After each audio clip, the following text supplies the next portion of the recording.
All right. Welcome back, everyone. I hope you enjoyed a little break and had enough time to think a little bit about the problem, the use case that we are going to solve together right now. So, very briefly, I mentioned that during the just explanation of the problem, but I'm gonna go over some of this stuff again very quickly as a reminder because I know even 15 minutes break, especially after a long day, we all need a little refresher.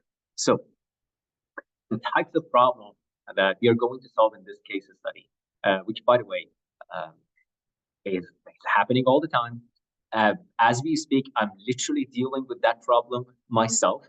Uh, and, it is something that, in smaller scale, larger scale, it is all over the place. And no matter what type of business we're talking about, as long as it can somehow fit into this, what we are calling it the field service operators, it can help. So even some of these workers for companies like DoorDash, Instacart, Uber Eats, Grubhub, all of those can even, fit. Or maybe a better example is, I don't know if you've heard of it, at least in the US, it operates in some places, the company called Peapod, that can also fit here. A lot of the home service providers fit here. And all of them, what they do is you have these skilled workers, technician, operators, whatever you want to call them, and they operate from a central location, right? The central location, by the way, if you see I'm calling it depot, just keep in mind it's the same thing. So we have these operators, technician, they operate from a central location, right? Of course, we have limited number of those, and they are skilled. Uh, and the types of jobs that are provided usually are different. Now, you may ask, okay, there are some jobs that don't require those skills. Fine. Imagine if you're even formulating it as a mathematical optimization, it means they're all kind of the same skill set, right? But usually, this is the scenario. There are different skill sets, different level of even seniority, if you will, and the types of jobs that we have require different skill sets. So there needs to be some sort of a skill set matching there. So we have technicians. They operate from a central location. Technicians have their own time. We are assuming there is not going to be any overtime. Customers provide the time, right? So, for example, again, I have some problems right now myself. I call them and I say, well, I'm available, between 1 p.m. and 4 p.m. That's it. So I just give a little bit of availability. But you can again expand this. Imagine, you know, some company maybe like even Amazon when they have those Prime shipments. I don't give the window, but yeah, they kind of force that window. It's like, yeah, it's going to be that 2 day window, right? So don't think the window needs to be very small, but there is a window usually, right? So there's a window, skill set matching, and customers, again, as I mentioned, customers also provide their kind of feasible window that they are available at home. Then technicians need to return to the depot or the service center. And another thing is technicians usually need to have some sort of equipment, right? This equipment, in this case, we are assuming it is going to be the van or the vehicle that they are going to be on. Another one. So I may interchange the word customer and order a lot because essentially customers place an order. So in my head, I use the word order way more than the word customer. I probably use the word van and vehicle again, even resource interchangeably. And the technician operator, these are all the same thing, right? So what's the problem? But the problem is, well, we want to make sure our customers are satisfied. We want to make sure to provide the services that they asked us during the time we visit them during the time. And of course, we want to make sure we do it in the most efficient way, right? So I don't want to send, let's say, one technician to one customer and then come back. No, I want to make sure there is a sequence that's, the customer job can be only 60 minutes, 30 minutes, 90 minutes, depending on the type of job. So I don't want to just send someone. So I want to have a good sequence. So good assignments, good sequence, good scheduling. And of course, I need to keep in mind the limited resources that I have, right? So this is the problem that we are trying to solve. And as I mentioned, we are going to have two steps for solving this problem. In a step one, and both of them, by the way, we are going to use mathematical optimization. In a step one, we realize that we need to do some sort of a routing, right? So route technician to visit different customers and kind of satisfy the demand that they have, right? This one we are calling it technician routing and scheduling. There is a notebook. It's a complete notebook with a lot of description, a lot of analysis, the whole code for technician routing. That is a variant of the famous VRP, vehicle routing problem, for some of you who have heard this problem before. And yeah, so that's the one that is available to you. You can go ahead and check it later, play with it. If you want to change some stuff, you can do that. We are going to use the output of that, which gives us two things, which gives us the routes and orders, right? And by the way, they are kind of the same. Routes and orders is just looking at the output from another angle, right? Because we're going to use them as the input here. So we have the routes and orders as the output of the technician routing problem. And then we are going to use this as the input of this use case. And knowing the routes, knowing which customer is assigned to which technician, and the sequence of them, what we try to do is now say, well, we have limited vans, and usually the vans are in shorter supply. So I want to know if it is possible to assign multiple routes to the same van. Now, currently, again, there, at least in the use case, as I mentioned, this is a very real use case that I solved for a client. They had some sort of a rule of thumb. Of course, the size of the problem was way larger than this, right? So I'm just making it smaller, change some stuff to make it simpler. But overall, there was a rule of thumb. It was a kind of a heuristic that, yeah, we're gonna just send someone as fast as possible, and when they're back, we will see the windows. We will see the next available routes, and maybe we can just assign multiple routes in the same van, right? It was working, fine, but they were but by keeping this approach and not exploring optimization, there was a lot of potential for improvement that was left on the table, right? And so that's what we wanted to help, and we know mathematical optimization can help here, right? So the second notebook, which is the notebook that we are going to solve together, is where we want to have assignments of these vans to the routes. And the way we want to do this is we know that, well, vans are limited. If they're limited, it means that we might be unlucky, meaning may not be able to cover every route. And if you cannot cover a route, by extension, you cannot cover the customers assigned to that route, right? So we want to make sure that we cover as many customers as possible and use as few vans as possible, right? So these are the main objectives as explained before. With that, let's go into the start of this model. Let's run this. So the first one is I'm going to load my packages, and now let's go ahead and load the data. Input data here was one of them was the routes, right? So if you look at the routes, this is exactly what I explained before.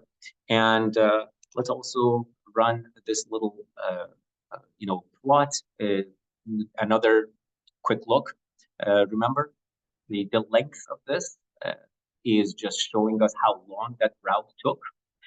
If you look at the earliest and latest, so the green or the bar on top is the one that shows us the earliest and latest earliest time for the start of a route and the end of a route, and the bar below that for each route shows us the latest time that the route can start and the latest time that the route ends, right? And you see here, like for example, this one that we talked about it a lot, route number 2, Bob.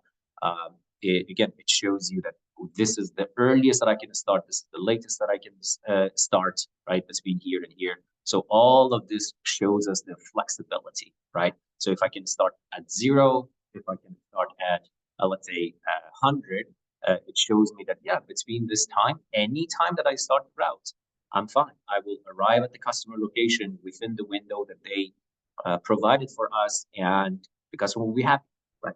So using that, we want to make sure that can we shuffle around essentially these routes to the same van, and take advantage of this little optimization and use fewer vans. All right, and this is again the output of the customer or orders table. I'm saving it in data frame as in orders routes because, yeah, these are orders assigned to routes. I want the name to be a bit more descriptive for me. So you will see that I call it order routes. That's the reason, right? Because I'm assigning orders customers to routes, right? All right. So with that, let's also have some parameters that we need for our optimization. As we mentioned, our span, our horizon is between 7 a.m. to 5 p.m. It's 10 hours. We are going to convert it into minutes. 7 a.m., we are going to map it to 0.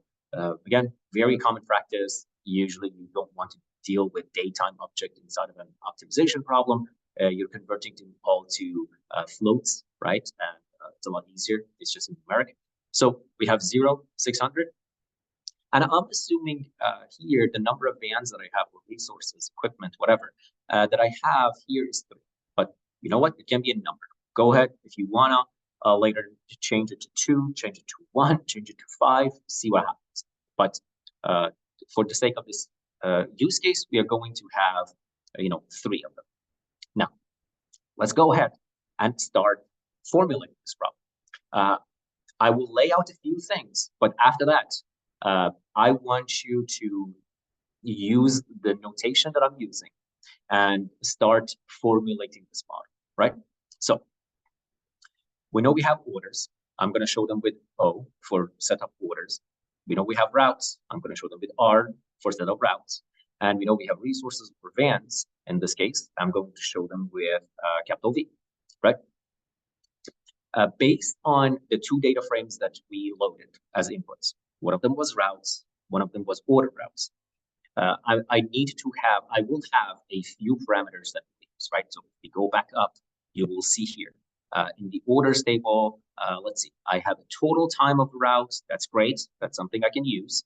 I have earliest start, latest start, earliest end, and latest end, right? So I can take advantage of these parameters that I have. And I'm going to show them like this. If you see the superscript E, capital E, it's for earliest. And if you see L, it's for latest, right?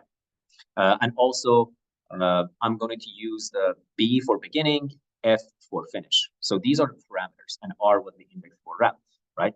So BE of R, it's the earliest start time of route R. It's a parameter that we saw in the routes table. And the same way, this is the latest start of route R. This is earliest finish of route R, latest finish of route R, and T for total time, total duration of that route. We're showing you the TR. And from the customer table, orders table, we are seeing that, hey, look, there are different customers and they're assigned to different routes. So there is a 1-1 mapping between a customer and a route, right? And I like that.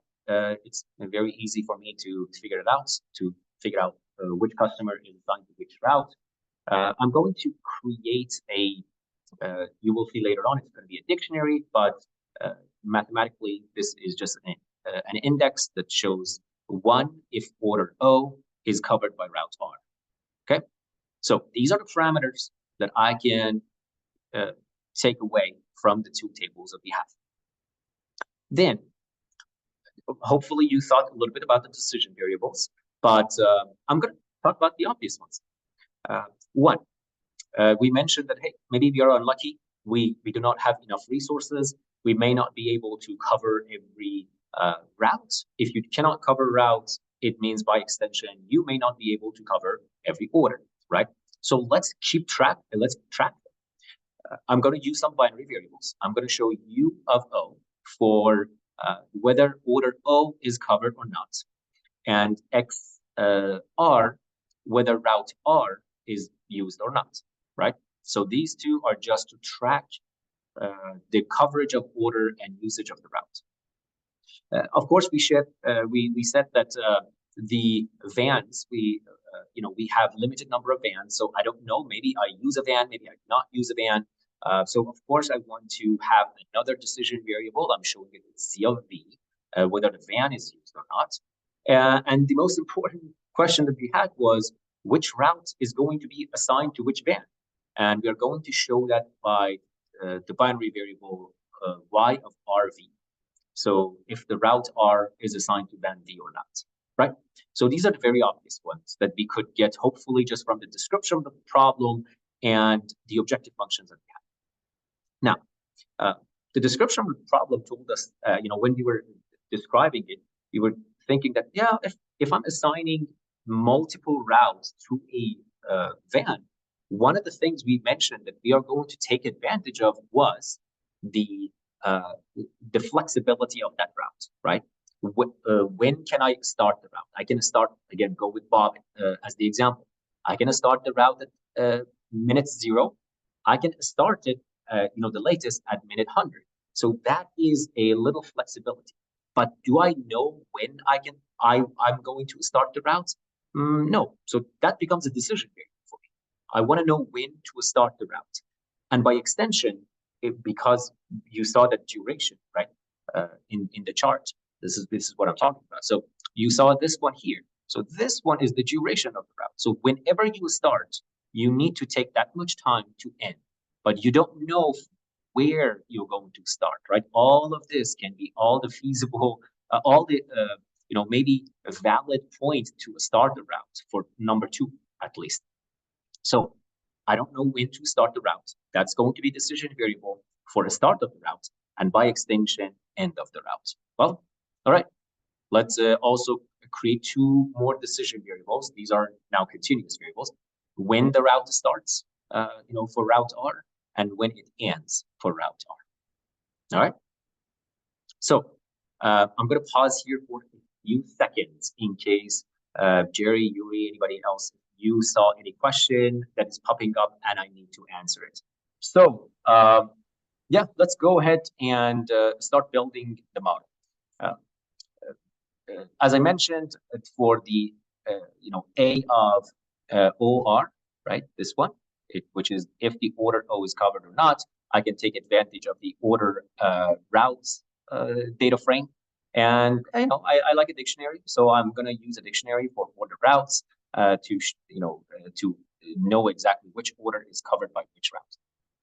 And again, personal preference, I really like to deal with dictionary, work with dictionaries. So I'm even going to convert my routes, data frame, the main things that I need there, into a dictionary. So I'm going to use the route ID as the key of that dictionary, right? So let's go back up here. I'm going to use the route ID as the key of the dictionary, and then all of these becomes so it becomes like a nested dictionary. So all of these become different values inside of the dictionary, and we can see how it looks like, by the way, very quickly. And then based on that, I can create my sets of R, my sets of V, my sets of RV, because I'm going to create my decision variables and then later on constraints. And yeah, I like to see I like to use them. So let me actually, let me show you just very quickly how routes look like. You will see that, yeah, it looks like this. So for example, if I say, hey, in route 1, give me, let's see, total time, right? Why not? If I do this, it shows 507, right? Yeah, that's what I want. And again, it helps me a lot dealing with it this way, having this dictionary. It helps me a lot when I'm building the constraints. All right, so let's go ahead and create a model. Just instance of Gurobi model. I'm going to give it resource assigned as a name. I'm showing the MDL, and the decision variables that are obvious, we define them on top. So U, remember, it was for tracking whether the order is covered or not. X was tracking whether the route is covered or not. Y for assignment of route to the van. Z was whether the van is used, and S and E are for start and start time of route and end of route, right? All right, so let's go ahead and have this one as well.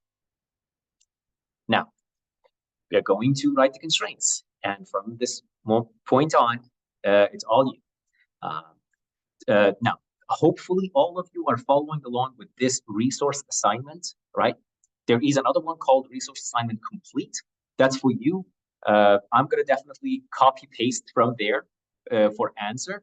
And that is the complete notebook with a lot more explanation. So in case you fall behind, you can go ahead, get the answers from there or even check it later.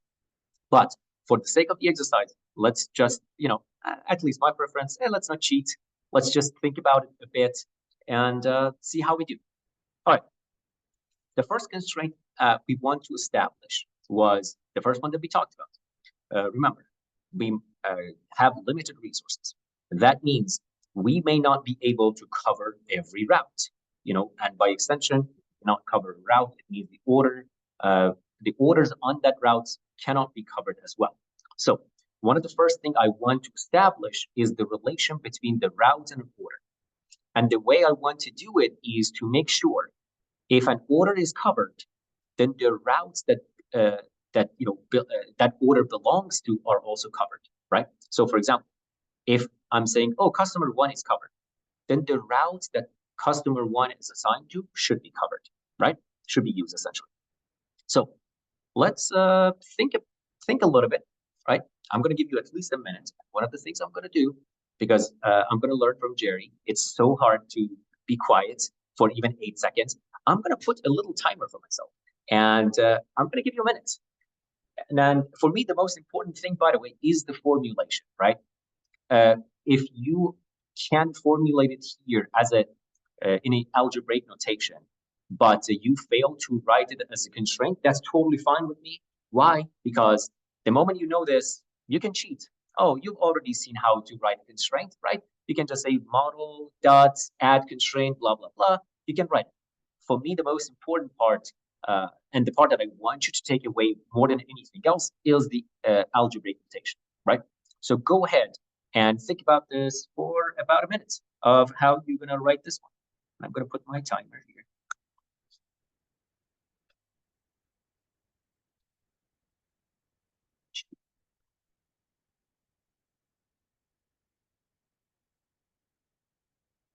By the way, whenever I'm quiet, Jerry, if you want to take advantage of that and there are questions that I need to answer up to that point, please feel free and let me know. So I'm seeing a couple of questions again. Maybe it's a good time to comment on Please. orders being on. I kind of lost you, Yuri. Jerry, just as a backup, if you also see that, yeah. So there's been some questions about like infeasibility and not being able to meet orders, and is there a particular reason why we're not maybe having hard constraints and there's soft constraints? Like what was some of the rationale behind sort of some constraints being hard and some constraints being soft, and kind of what that means actually? So when we are talking about hard constraint and soft constraint, so hard constraint is this has to happen, right? Like there is no room for any, there is no wiggle essentially. So imagine like as a hard constraint, what could be a hard constraint if we did not have the earliest time and latest time? Let's say, again, it's impossible, right? But imagine a customer says, you have to arrive at my place at 4 p.m. 4:01, no.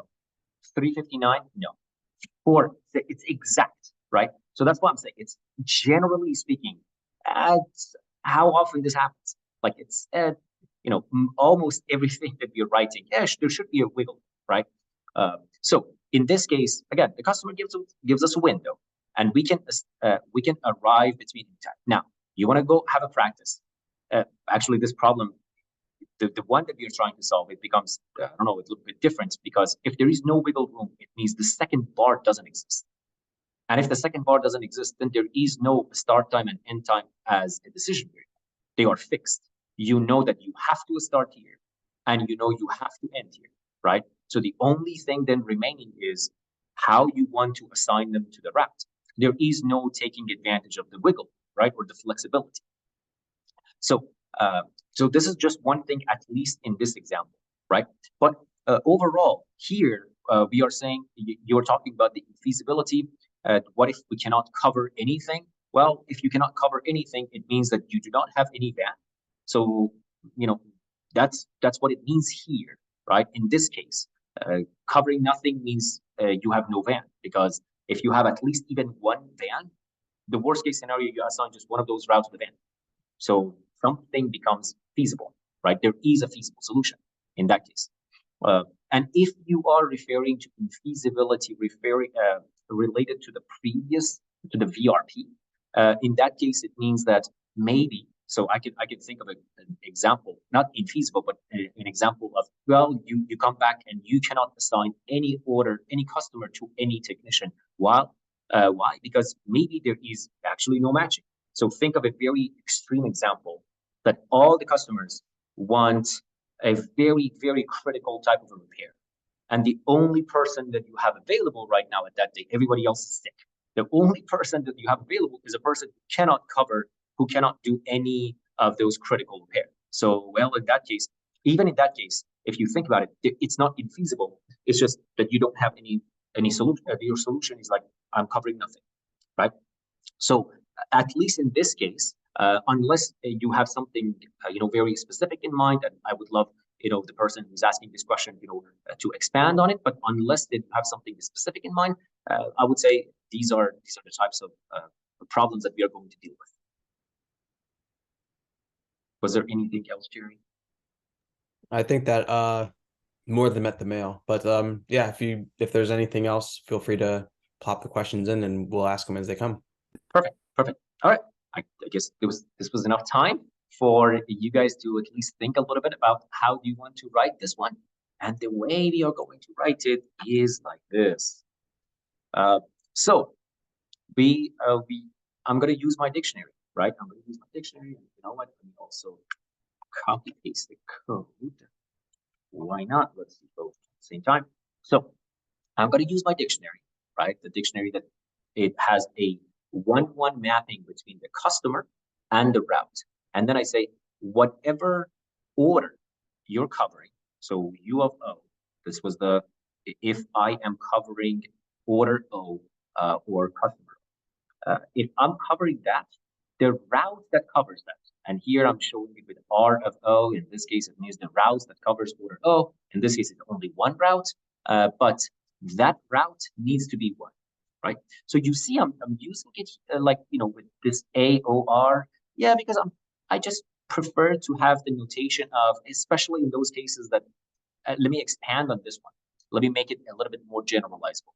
And that is, maybe you are dealing with another scenario and you do not have one unique route. Maybe you have a customer assigned to several different people. So several different people may be able to cover that customer, and whichever happens, right? In those cases, then you need to sum over those routes. But here, this one is a lot simpler. All we are saying is, there is 1-1 coverage. So if you cover that order, it means the route that covers it needs to be equal to 1. And writing it in Gurobi is very simple. I'm just looping over my order route dictionary. I know the key is the O, the values are. So all I'm saying is XR, Y, right? So that's what I'm doing. That's the constraint. All right. So this was my relationship between X and U. Now, let's also build the relationship between X, which was whether the route is used or not, and Y, which was whether a route is assigned to a van, right? So that's what I want to do. I want to build this next constraint.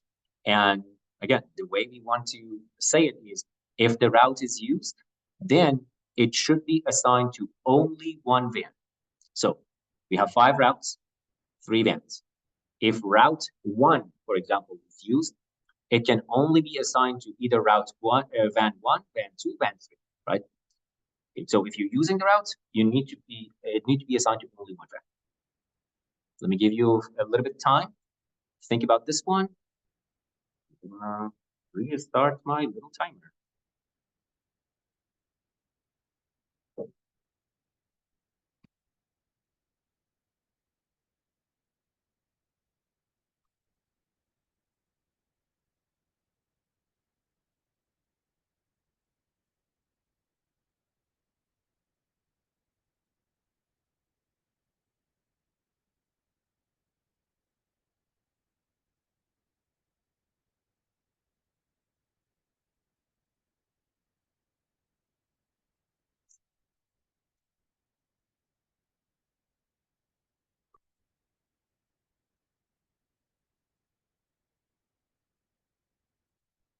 All right.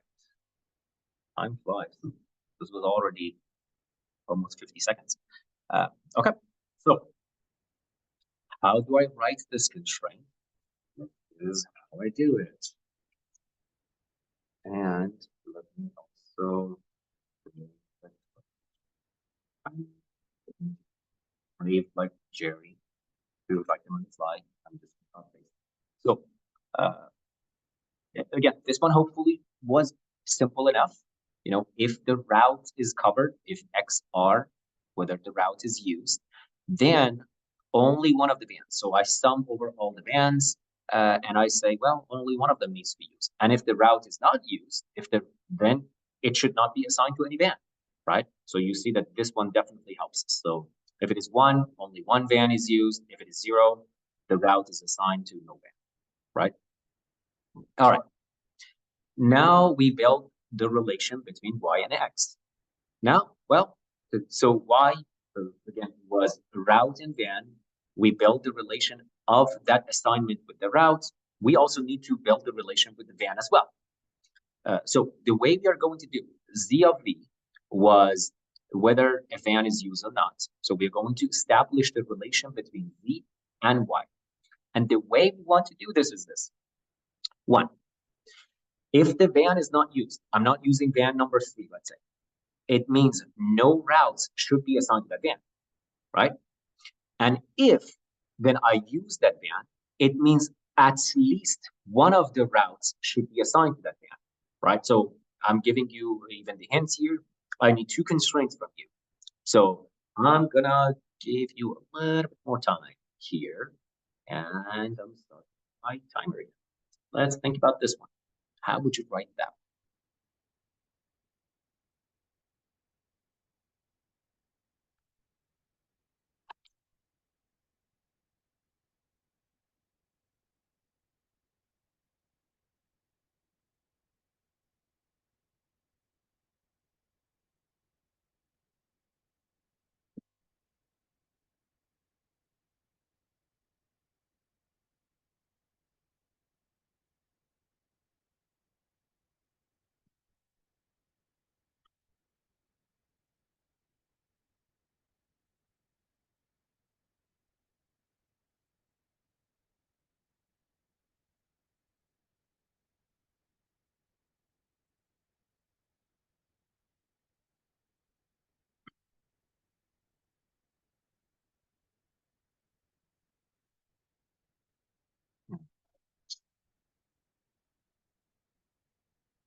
Yeah, was almost Doing a great job, Ehsan, by giving folks time.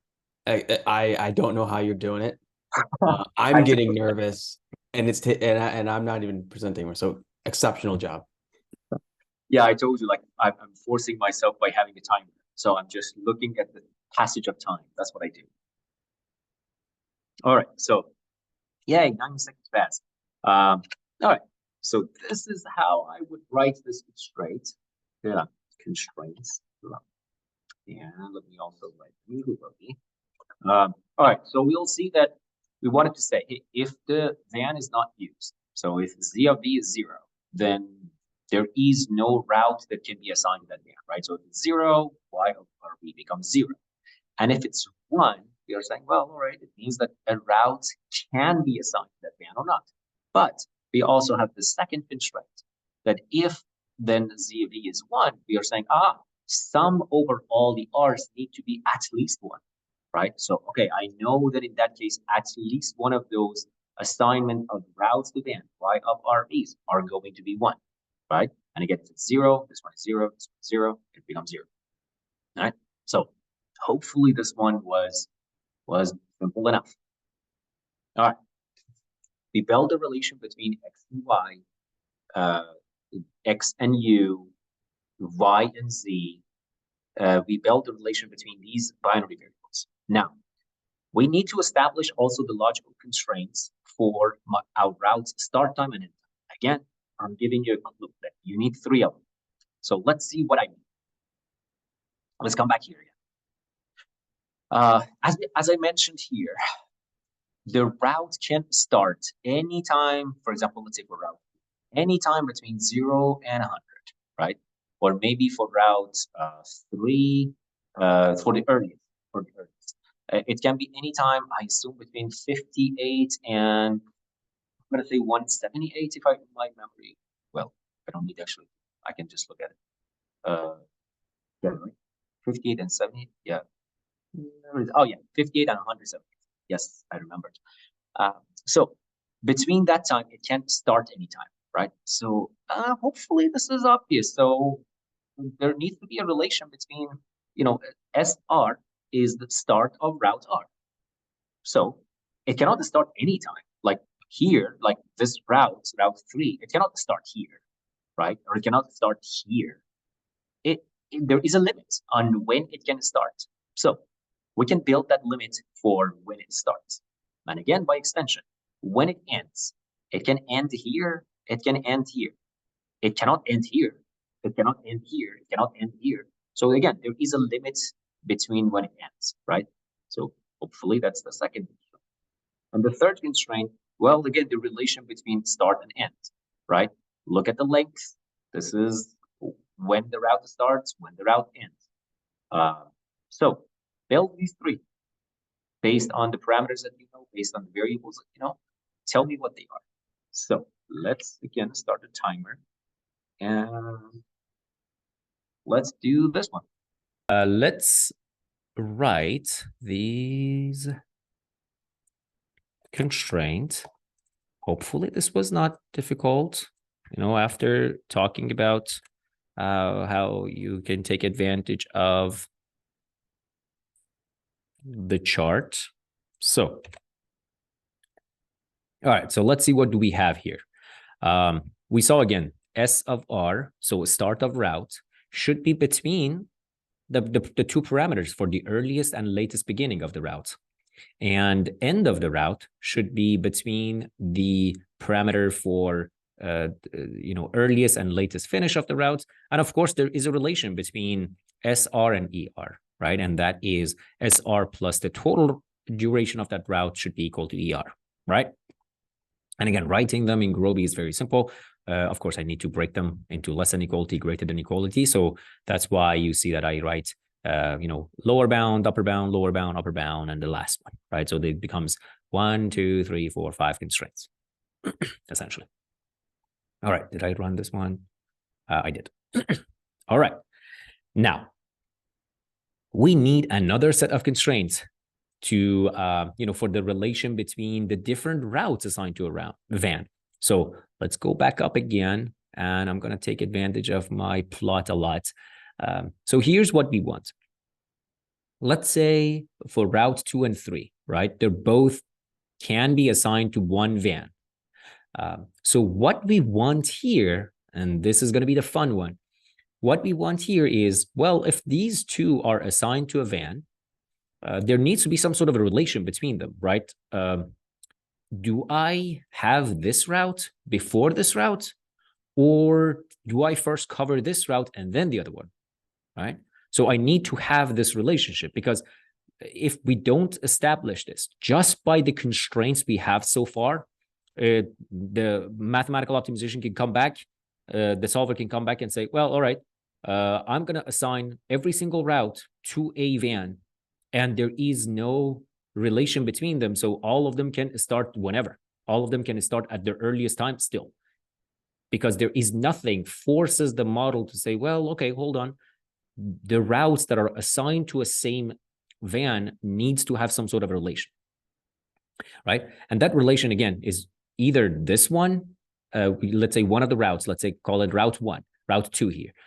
Whether route 2 starts and ends before route 3, or it's vice versa. Route 3 starts and ends before route 2, right? So you see there is some sort of a relation between the different routes, and we need to establish that relation. That's what we need to do. That's the next set of constraints that we want to make, right? So let's consider two routes, any two routes. And I'm going to, we have already shown R for route. I'm also going to show it with H. Why H? Doesn't matter. I mean, it's just an index. So you can say R prime. So R and H, these are two different routes that I'm assigning to a given van, right? And essentially, this is what I need to say. If both of these routes are assigned to the same van, so if y of RV is equal to 1 and y of HV is equal to 1, which means both of them are assigned to the same van, then either route R ends before route H starts, right? So S of H, so that's the decision variable for when the route H starts. We are saying when route H starts should be after when route R ends, or exactly the opposite, which means when route R starts should be after when route H ends, right? So this is what we need to build. We need to write, again, if two routes R and H, are both assigned to the same van, then either route H starts before route R ends, or route R starts before route H ends, right? Oh, sorry, after, I said before. Route H starts after route R ends, or route R starts after route H ends. And that's what we need to do, right? So I explained it a little bit more here as well for when you're reading it. And of course, what happens if both of them are not assigned to the same van? What if route 1 is assigned to van 1 and route 2 is assigned to van 3? Well, nothing. Then there is no relation between them, right? Essentially, we need to make sure if this holds, one of these two are true. And if it doesn't hold, then yeah, it should just become some sort of a redundant constraint, right? So, and this is so far here that what we explained is hopefully was, fine in terms of, the amount of the brain power that you need to use. But whatever you used, now I want you to just put it, increase it a notch, because this is the part that we need to think a little bit. And this is, we are going to use a lot of those stuff that Jerry covered, especially in first day, about the logical constraints, right? So think of those, think of all of those if then, because if you look at it, there are some if then, there are some either or. So we need to take advantage of those, right? And I'm going to give you some hints along the way. So this one, I'm going to give you time. I'm not going to give you just 1 minute, because this one's going to take a little bit of time to think about it. So I'm going to give you more time. And along the way, I'm going to reveal one hint after another, right? To just help you, hopefully, wherever you are. But one of the first thing is, okay, so if there is either or, if then, we already learned we need to use some sort of an indicator variable. You are correct. We are. And I'm going to give you that indicator variable for the sake of consistency between all of them. I'm going to call it delta of RH, and that is a binary variable. That is 1 if both R and H, these are two different routes, right? Both R and H are served by the same van, and R comes before H, right? So the important part is both of them are covered by the same van. Now take advantage of this and what we wrote here and all of those logical constraints that Jerry covered in the first day, and start thinking about how would you model this. I'm going to, start the timer. I'm going to give you time. I'm going to give you maybe 5 minutes even here, because I want you to think deeply about this one.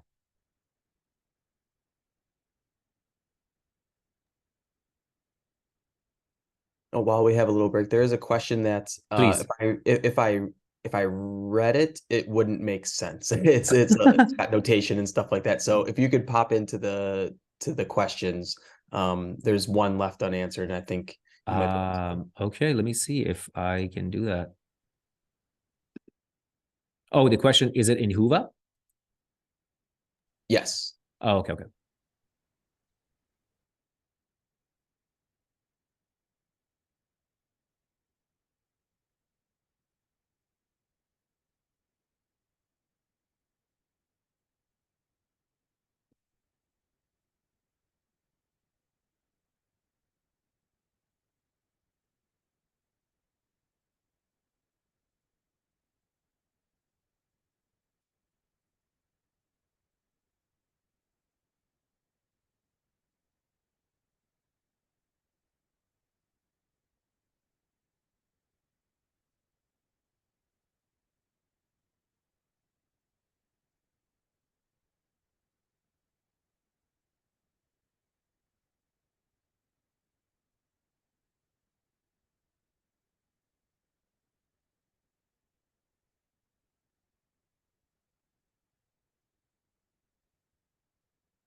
Did you see it, Ehsan? I am going to answer that. Yeah. Yeah. Okay. Yep. So at least the one that I saw that, as you mentioned, Jerry, it was not answered. But yeah.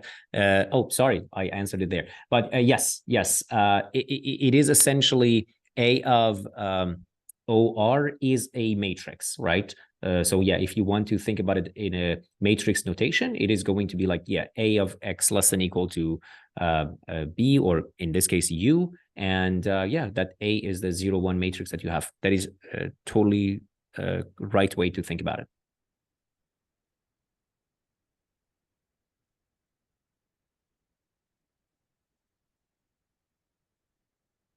So overall, it's not uncommon to have more than one index for your decision variables, right? And then when we say matrix or tensor, people usually don't spend much energy on this. They say, okay, this decision variable is indexed by 5 things. No, you can say, well, but it's a 5-dimensional 0, 1 tensor. It does not add that much content, right? They just throw in a fancy jargon and things. Yeah. And another thing, again, maybe this is also good for me to comment on. Yeah, it is good to think about, those coefficients in terms of 0, 1 matrix. But again, when we are coding them, we are not going to write, even in large cases, we are not going to write, a matrix of 1 million, let's say, rows for a number of constraints, and I don't know, another million variable, and put it all with zeros and ones. No, usually these matrices in real life problems are so sparse. There are very few ones happening around. So in those cases, that's why we said, oh, you take advantage of the dictionary, because you have a very simple mapping between the route, between a customer or an order in this case, and the route that it covers, right? And it can be, again, several routes, but yeah, it will be only a few ones in a massive set of routes. So if that one also helps to think about it. And I would add that if you're sort of dealing with exceptional case where using or packing your decision variables into matrices and such is useful, then chances are you might also benefit from the Python matrix API that we have. So we have two flavors of how you can build models, right? One relies on this algebraic description, which we mostly discuss here, but there's its counterpart where you just it just matrix times vector, you know. No, you're right. And I Some remember, models run themselves better in that domain, but it really depends. Scheduling, usually not, but yeah. And I remember even seeing some webinars about that. Yep. Yeah. Seems like it could be a good topic for another training down the road. Yeah, 301. It, Well, I mean, matrix API is special, right? And again, some problems are so much easier to be described in terms of matrix vector and matrix products. yep. Just life Yeah. is better, right? Yeah, definitely. So it is a good thing to be able to dive into and have some experience with. So yeah, it would be a good topic. Okay, so you know what? I talked a little bit. Let me put a few hints for you. Oop, what did I do? Oh, I just did my normal shift enter rather than enter. All right, so this is what I want you to do. This is a little bit of a hint.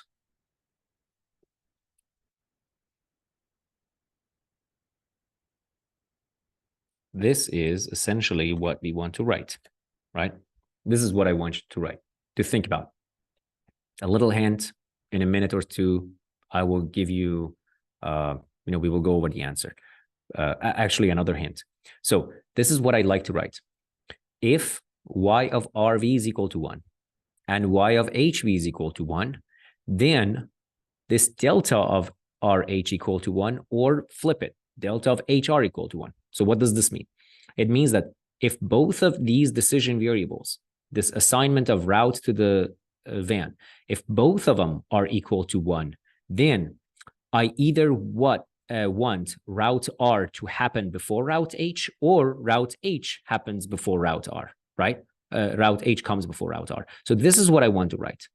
I give you 1 more minute and then give you 1 more hint at that. And that hint was when I told you to think about the logical constraints. So in 1 more minute, I will tell you exactly which logical constraints that you learned in the first day you need to think about.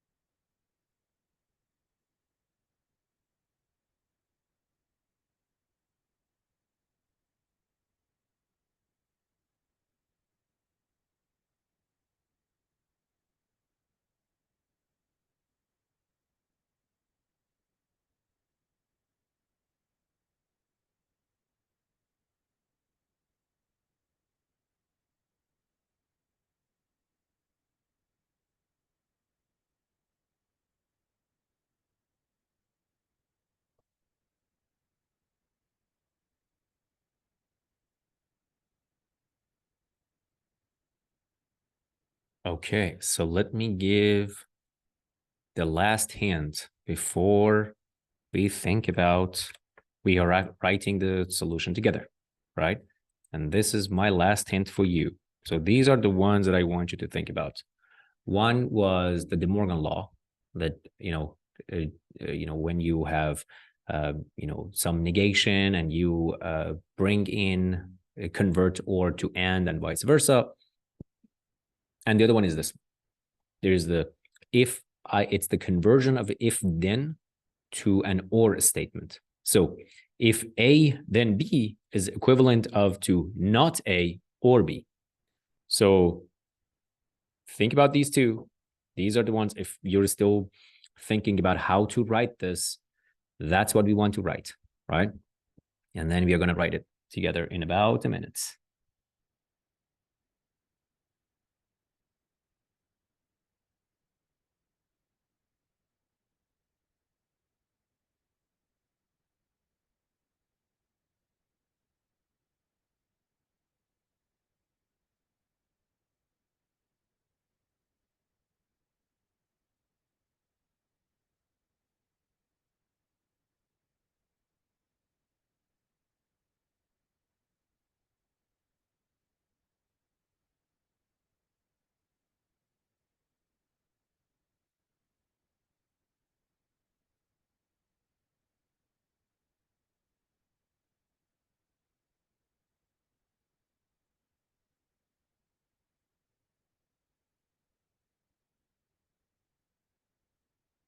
Okay.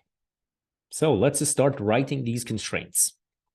So the first thing, which hopefully this one was the simpler part of the model, was this one. So we said, hey, this was what we wanted to do, right? And then we said, yeah, we're going to use some sort of a binary variable, delta of RH, to achieve this part. All right, so I hope this one is easier compared to the rest. And that is, hey, if delta of RH is equal to 1, it means R and H are both assigned to the same van, and R happens before H. It means end of R is before a start of H, right? And of course, the other way around, if HR is equal to 1, it means end of H is before a start of R, right? So hopefully this one was fine. And well, how we are going to write this? We have, hopefully by now, again, you've remembered this. We can use, let's say we can use the big M method, right? We can use the big M method like this and say, well, all right, I write it like this. If delta of RH is equal to 1, then this term is 0. And I achieve exactly S of H greater than E of R. That's what I wanted. And of course, again, if delta of HR is equal to 1, the second one happens. And what happens if this one is 0 or this one is 0? Well, we are saying S of H is greater than a large negative number, or S of R is greater than a large negative number, which means they're redundant. Why? Because all of these, the start and end time are positive integers. So if you're saying, oh, I'm greater than a negative number, I'm like, it's redundant, right? So you see that these two, if I'm writing it in a big M notation, these two give me what I want. And of course, another thing, hopefully it's obvious that both of them cannot be 1 at the same time. You cannot have a route RH that happens before, you cannot have R happens before H and H happens before R, right? Your constraints actually don't allow it. If you look at here, it's impossible to have S of H greater than E of R, and also then the start of R is greater than E of H. So these two constraints, and again, if you want to do a little bit of a fun practice with this one, S of R plus TR is equal to ER. These three constraints together ensures that these delta of RH and delta of HR cannot both be 1 at the same time. So the only possible options here is only one of them is 1, or both of them are 0, right? Both of them are, one of them is 1. It means that both of them are assigned to the same van, and one of them maybe R happens before H. If both of them are 0, it means, well, maybe they're not used, maybe they are assigned to different vans, right?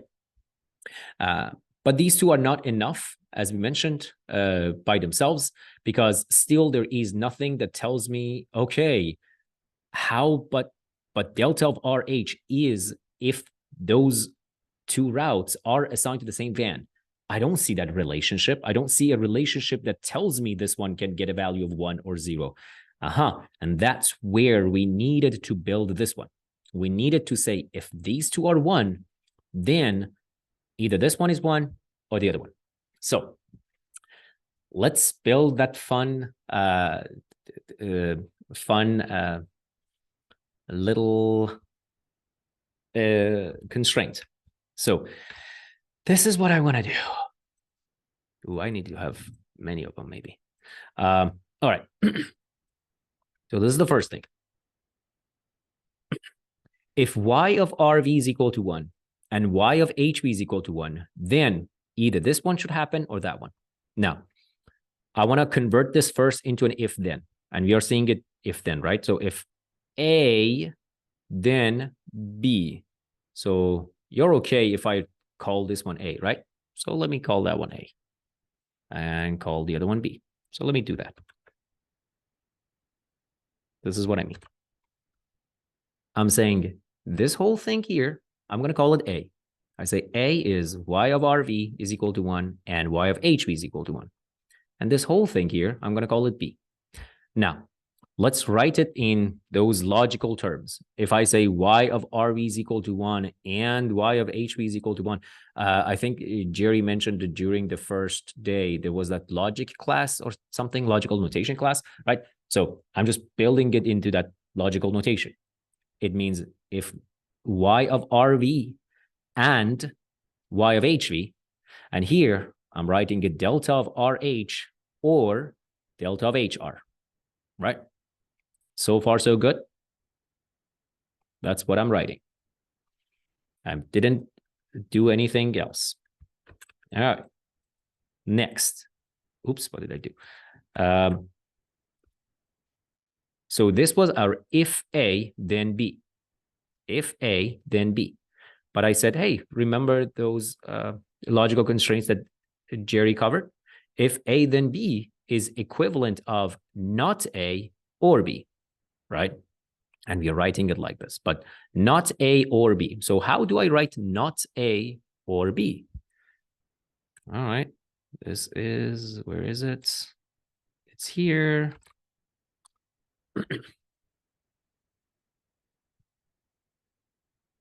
So this was A, y of RV and y of HV. So I'm saying y of RV and y of HV, but not, because I converted it, right?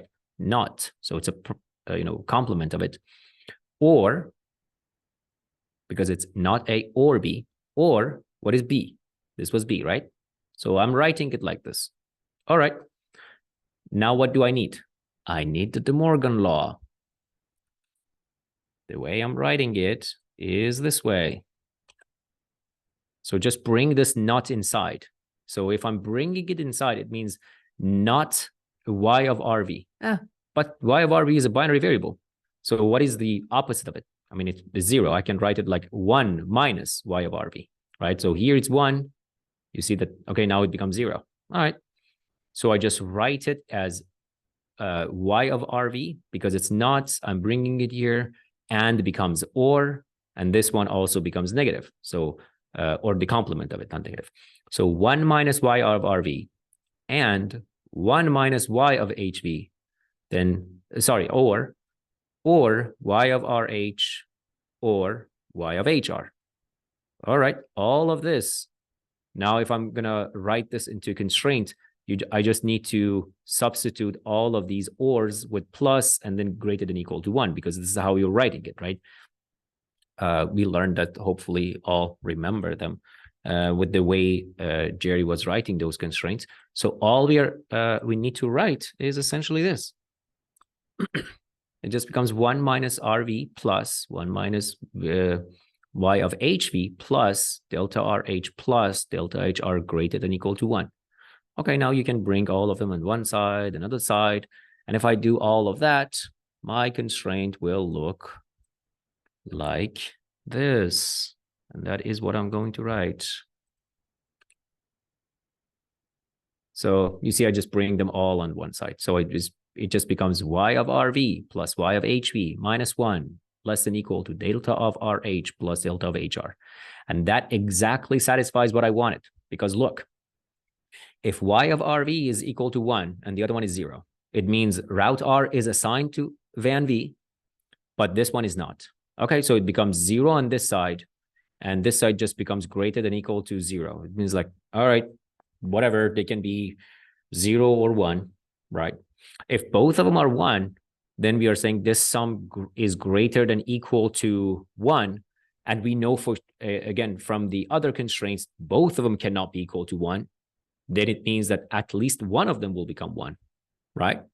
So in, relationship of the constraints also matter, right? So these constraints, constraint 7, 8, 9, we saw that it's impossible that delta of RH and HR together be equal to 1. So only one of them can be equal to 1, or both of them will be 0.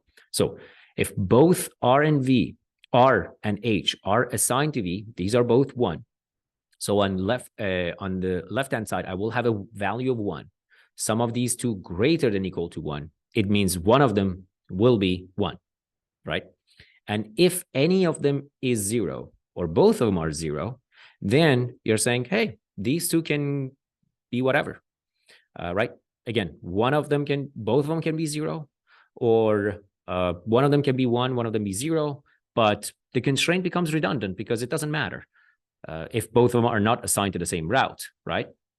So that's how we achieve the linkage of 2 different routes to the same van, right?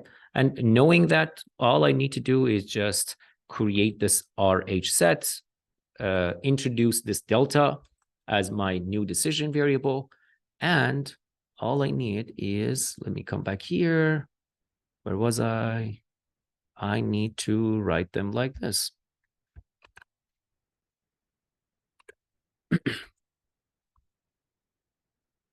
All right, so that's it. So I'm writing my big M for that one. Where was it? For here. And I can just use the latest time because nobody's going to be more than 600, right? So I can just use that one and then type the constraints very simply like that. So S of H greater than or equal to ER minus big M. And similarly, the other way around, S of R greater than or equal to EH minus big M multiplied by 1 minus delta of HR. And of course, this one, right? So let me pause here to see, Jerry, if there is any question popping up that I need to address here.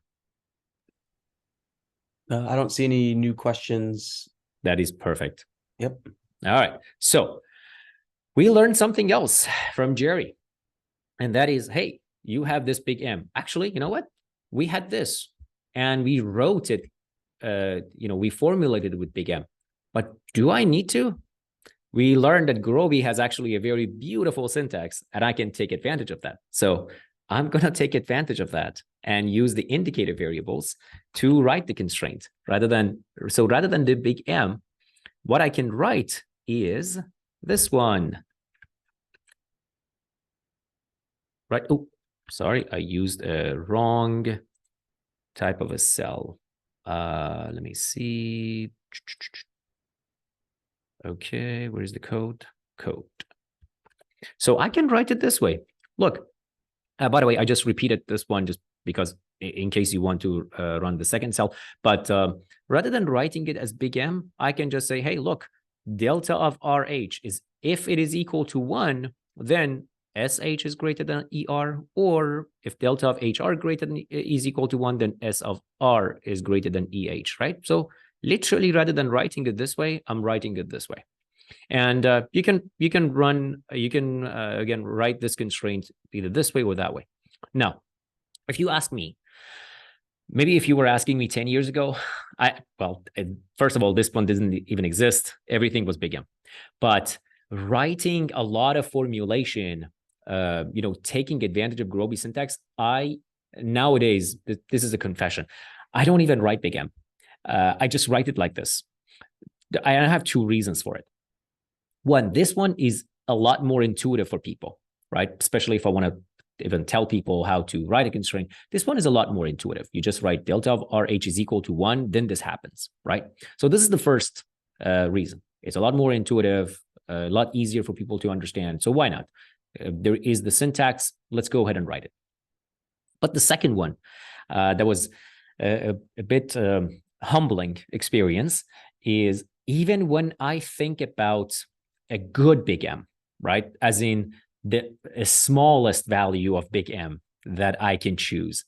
Many times I'm kind of lazy. You saw this, what I did. I just said, oh, big M. There's one big M and I'm going to use 600. It's not too bad. I can write it. Gurobi can handle it. It's fine, right? But I use one. Or if I want to go crazy, I will like, oh yeah, for each constraint, let me go ahead and figure out what is the correct big M for that specific constraint. Again, Jerry had it in one of his notebook that he was calling them M1, maybe M2, and that is the right way, right? So you want to have M dependent on that constraint. But even in some problems that I did that, at the end, I noticed that my runtime, especially if the problem is huge, right? Yeah, I'm talking about millions of variables. I noticed that the runtime that I got from Gurobi syntax was like much better, right, compared to this one. And the reason is, of course, Yuri can correct me if I'm wrong, but the reason is, when you're writing it like this, you are telling Gurobi that, hey, okay, this is what I have. And Gurobi can decide how to convert this big M, whether they want to use, how to convert this indicator constraint, whether they want to use a big M, whether they want to use the SOS1 constraints. And also, when they are using the big M, the M that Gurobi uses, at least in my experience, is a lot tighter based on the structure of the problem compared to the M that I use, right? So maybe, again, in this case, I'm using 600 as the M, but they look at this constraint and say, well, you don't need to have 600. Maybe you can even have, I don't know, 200. And in this one, oh, you don't even need 600. You can just have 100, right? So they are using a much tighter value for M, and that means the constraint becomes easier to solve. So because of these two reasons, most of the time, I'm actually looking at my recent memory. I have not had big M. I just write it like this, right? So this is just a little bit of tip. Again, I cannot say for sure. Maybe, again, your mileage vary. Maybe you need to write both ways and try it. But I had, so far, again, in my recent memory, in the past, more than a year or two, all the models I'm writing, even for my curiosity, when I'm trying it this way and I'm trying it this way, this one wins, right? This one always wins. So why not? Keep both in mind, and if you can, try both. But this is my preference now. Okay, so these are the constraints that we needed, and let's go with the objectives. Hopefully the objectives is simple. As we explained it before, we want to maximize the order coverage and minimize the resource or van usage, right? And I can just write them as maximize coverage of order, so U of O, and minimize the usage of van, Z of V. And we prefer to give a higher priority to coverage of the order, because we want to make sure the customers are satisfied. Otherwise, they go to a webinar and they talk about a problem that happened to them. So I'm not talking about a specific person, but that, again, as I mentioned, I'm literally dealing with it right now. So I want to give a higher priority to make sure that, I'm covering more order. And then if I have a lot of vans, I want to make sure I'm minimizing the usage of the vans. Jerry covered all of this about these two. And in this case, I'm saying higher priority. It means I'm going to solve them with hierarchical optimization or lexicographic one. Sometimes people even call it sequential. So why not sequential optimization? So first solve this one, then this one, right? The higher priority.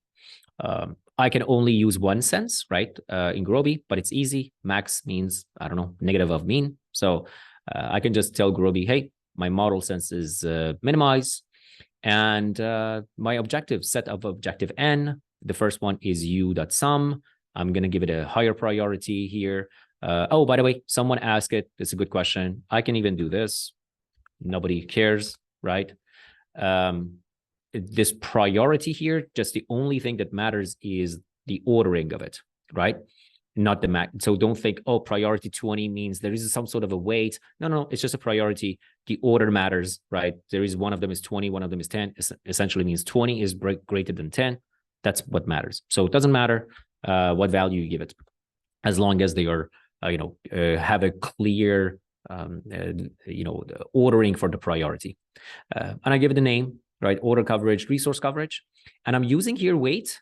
You remember Jerry mentioned it for blended objective, but I can take advantage of this little fun thing that, hey, default of 1, especially when they're a priority, it understands that it's a hierarchical optimization. So 1 is a default, which means minimize. -1 means maximize, right? So yeah, I'm saying, hey, one of them is maximization, but I said my sense is minimize, right? So yeah, one of them is -1, which is, maximization. The other one is +1. So maximize the order coverage and minimize the usage of resource. So I can do this. And after that, I can just tell Gurobi, hey, go ahead and solve the model for me. And yeah, after that, it's just a bit of post-processing.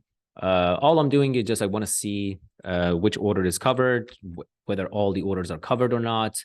And in this case, it says, yeah, number of covered orders is 0. Or you know what? Let me actually, I update it a little bit so to give me even this better version, hopefully. And I'm saying, yeah, all my orders are covered if there's nothing is covered. And these are the ways. So we are seeing that route 4 and 5 are both assigned to the same resource. Route 2 and 3 are assigned to the same resource. And, you know, the first one, Albert's route, which didn't have much of a flexibility, is only assigned to 1.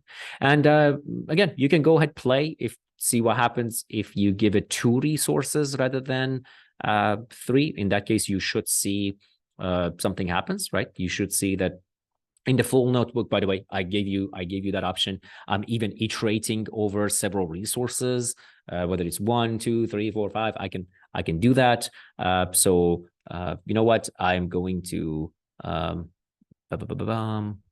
have all of them here. Let's have fun. Let's bring this. This is a code. We are putting everything into one code now. Let me do that. Just copy pasting. A question came up that I think would be a good one to answer right now. Please. Would you see a scenario in which, like, it's kind of clear that using the -1 is switching, you know, the switching the sense. Is there something that you would think you would want to use something like a -50 or something that's different that then changes sort of like the scale of each of those in addition to changing the sense? Oh, so you're saying rather than just 1 here chooses 50? All right, so in this case, I'm not using a blended objective. I'm using just a priority, right?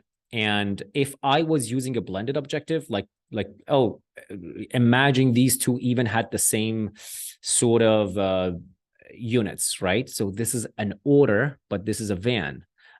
So for me, I mean, they don't match well. So that's again one of the other signals for me that I wanted to have a hierarchical. But the only reason I will add, you know, rather than just using -1, 1 here, you know, to say maximize, minimize, the only reason I might add a value is, again, when there is blended, right? So let's say I can have both of them at the same time, right? Let's say there is a third objective somehow. And that one, you know what? The first one is order coverage. The second one is van usage. I don't know, maybe there is a third one. I'm trying to see what can be a good objective that becomes blended. I don't know, maybe there is a I mean, it doesn't make sense, but let's say there is a fixed cost of usage of the van, right? And somehow I said, well, I can blend that one in the last one. So in that case, I create a third objective, give it again a priority of 1, but then I use the weight differently. So I'm like, this one is 1, but in that blended objective, maybe this one is 100, the other one is 1, right? So to just say, well, 100 or 1,000 becomes my fixed cost of using a truck plus a variable cost of using a truck, right? A van. Maybe I do something like this. But yeah, generally, I only use the weights by a number greater than 1, absolute value greater than 1 if I have a blended objective, but not a, you know, objective like this that is hierarchical. Ehsan, go ahead. You might just maybe give a few more sentences about this lexicographic objectives idea. That you solve one, then it becomes the constraint for the other. Just give a quick narrative behind it. Yeah. So Jerry actually mentioned it in you know, one of his recording, but you're right. It's a good reminder. So essentially what happens here is, because it's lexicographic or hierarchical, again, sequential, you first solve the first objective, then it becomes a constraint. you put it into, you bring it back when you get the value, you bring it back as a constraint to your model, and then solve for the second objective, right? And the third objective and fourth and so on, the number of objectives that you have. If you have blended, it means that, again, somehow, let's say there is a new objective. I don't know what, but just for the sake of the exercise, imagine this was another one, right? And this one also has a priority 1. So it tells Gurobi that, oh, these two have the same priority. It means they are now blended, right? So let's say this is called usage 2. In that case, then yeah, it makes sense for me to maybe have a value for weight. For those, Gurobi just puts them all together, right? So maybe I have an inventory cost and it's, I don't know, transportation cost, and their cost, they're both the same unit. So it just puts them together and then solve for those. But yeah, generally speaking, that's how these hierarchical lexicographic types of the multi-objective are solved. Yep. Thank you. Thanks. Yeah. Anything else, Jerry, that you think is happening that I need to answer on the call? I think We're good? I think we're good. Yeah. All right. So yeah, again, I just brought all of the code that we write up there, just put it into a function, right? So I run that function, and now you see that, hey, you know what? Very simple. I can have a loop, and I can just say, well, run this model for me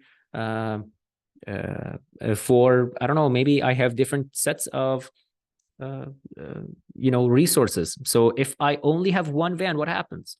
Then it tells me, well, customer 1 and 7 and 5 and 3 cannot be covered. Okay. What happens if I have 2 vans? And by the way, I intentionally do not just print all of the data frames here. You will see it later. But yeah, this is what I do. For 2 vans, I will have 2 uncovered orders. But after that, whether it's 3 or 4, all my routes will be covered. And even with 4, I didn't mention it, but you will still use 3 vans, right? Because we said minimize the van usage as well, right? So in that case, that will happen. And let me see, can I create another? I can. Let's see what happens if I have output. Oh, that's it. So yeah, if I have output df, it shows me that if I have one resource, well, that's it. My resource is only 0, and I'm assigning 2 and 3 to that route. If I have 2, this is how I'm doing it, 3, 4, and so on. All right.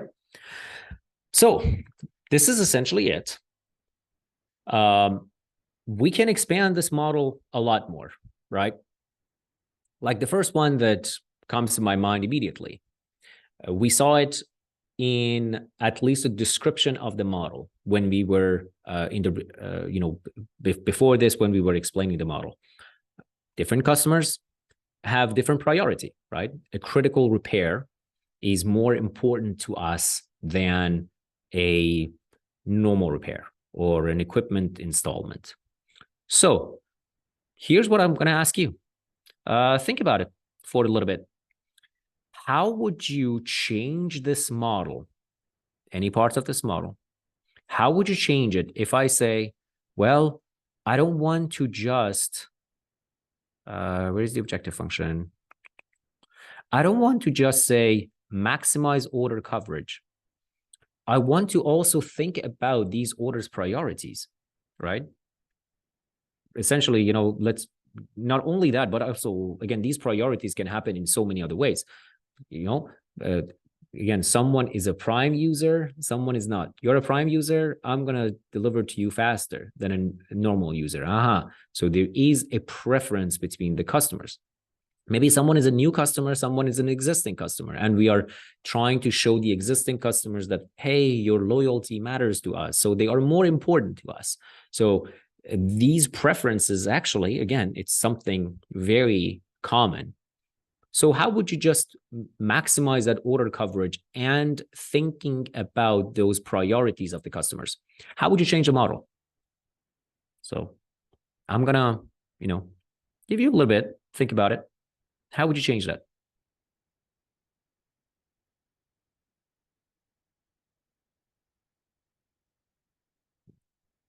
set my timer.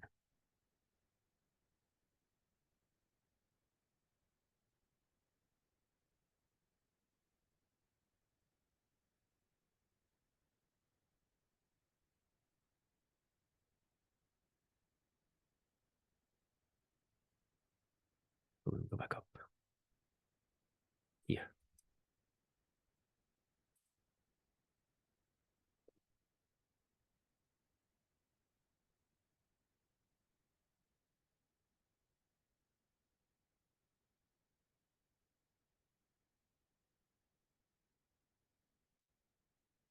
Any ideas? Feel free to actually pop them in the chat. Let me see if I see myself, if I see something myself.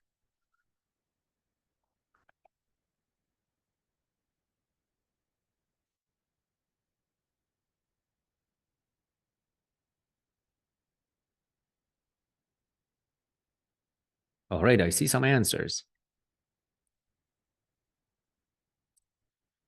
All right, let me answer it. In this case, it's actually very simple because you remember when we were looking at the actual input data, what we had the customer priority. Well, we can just take advantage of that priority, the priority of the job itself, right? In this case. So we had, again, a high order priority, a low order priority. So we are trying to maximize the coverage of the order. No, so why not? Let's bring that one as well, and then say, oh, each order has a priority. So maximize that, right? Maximize the total priority, let's call it. Let's call it the score. Let's maximize that total score for me. I want, and if I do this, all I need to do is just bring that priority. It relates to the order. So just, let's call it P of O. So all I need to write is just P of O multiplied by U of O, and that's it. All I need to change is just this little piece here, right? To maximize the priority. All right. Another one. This one, maybe you noticed it. I already answered it actually in the recording, but I cheated again here a little bit. If you want to fix this little deception that I did, what was the deception?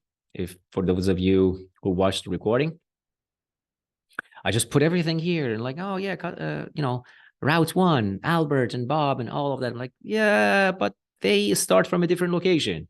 So, Albert to start from this location and Doris starts from another location. Which means this was a multi-depot VRP, essentially the original model. It means here, I cannot go from one depot to another. So you realize, oops, this little, thing that I did, and you want to fix it. How would you fix it? Fix should be super simple. I'm not changing. And the hint is, I am not changing a single thing in my mathematical optimization model. It's just, something else. So I'm going to look at the chat. Let's see how you guys answer that.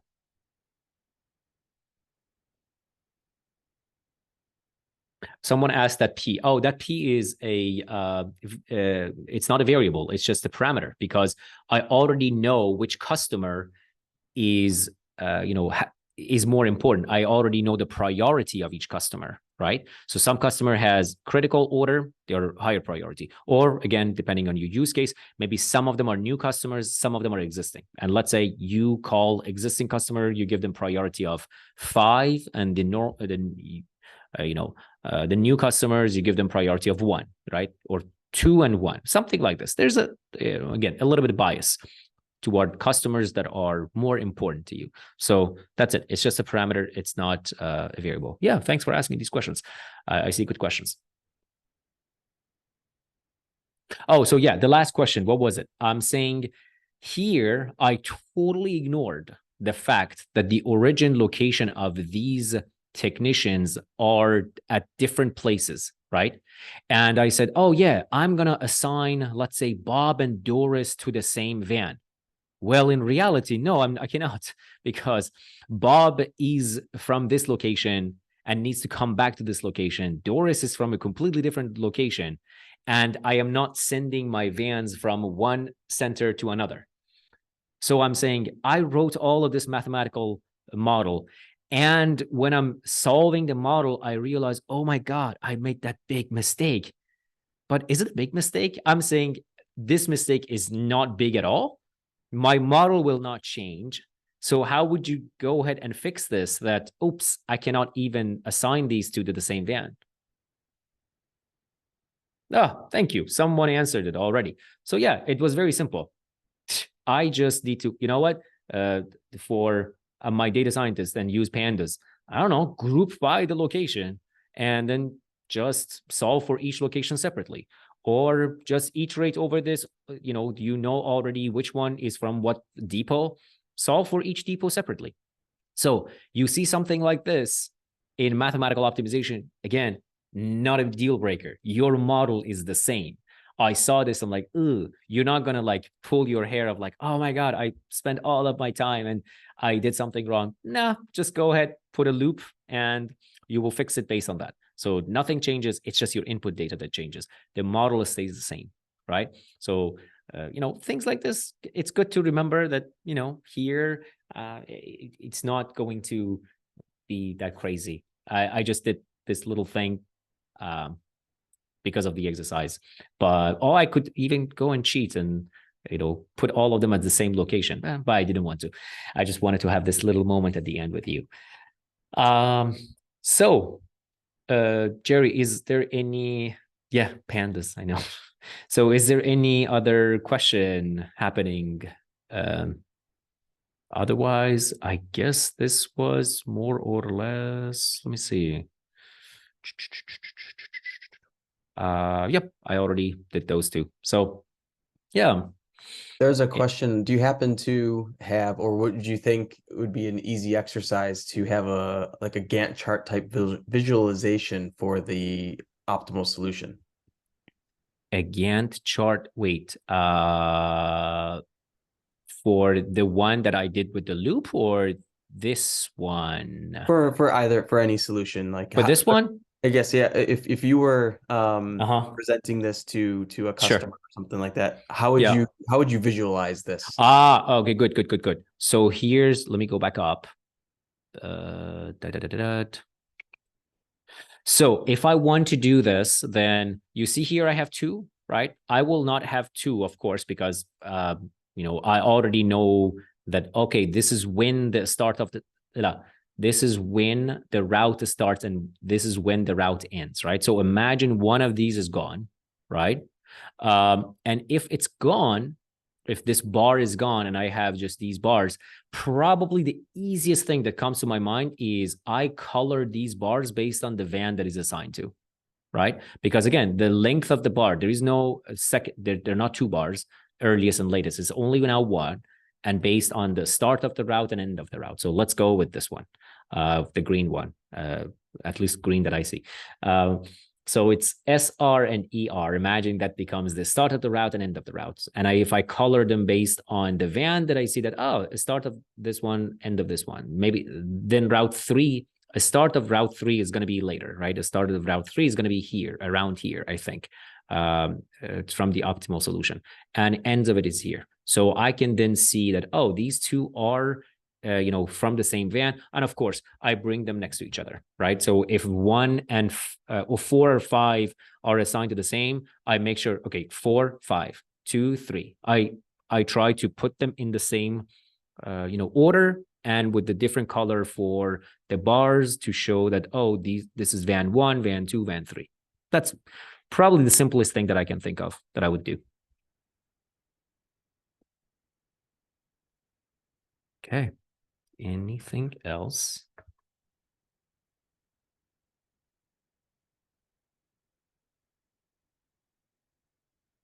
Let me also check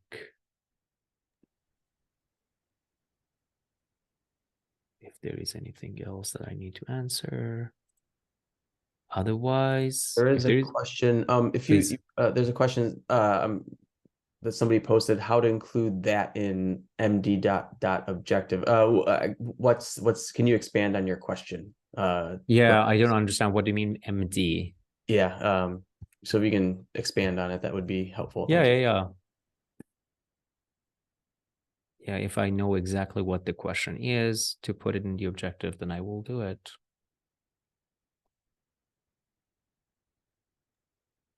Yeah, I couldn't tell. I couldn't decipher. Oh, okay. Maybe the user can Yeah, just yeah. If they can expand on it, it will be a elaborate. lot easier for me. Yeah, So because while we wait on that, is there anything else that you want to answer on the fly? No? There's no other open questions at this time. So Okay. yeah. All right. So maybe we can even answer them on the Huva app. If there are other questions that need to be answered. But if nothing else, hey, thank you for being patient with me at the beginning. I did not know that I was not sounding good, but hopefully the rest of it was better. The sound quality. Again, I apologize for that, and I thank you for your patience. Technical difficulty happens, as I told you. Literally, this technician routing problem is happening to me. I had some internet problem at home. I had to come someplace new. So yeah, appreciate the patience. All right. With that, if there's nothing else, thank you for being with me. thanks very much. Yeah, thanks for everyone for attending everything. It was a great time, and hopefully we'll see you all soon.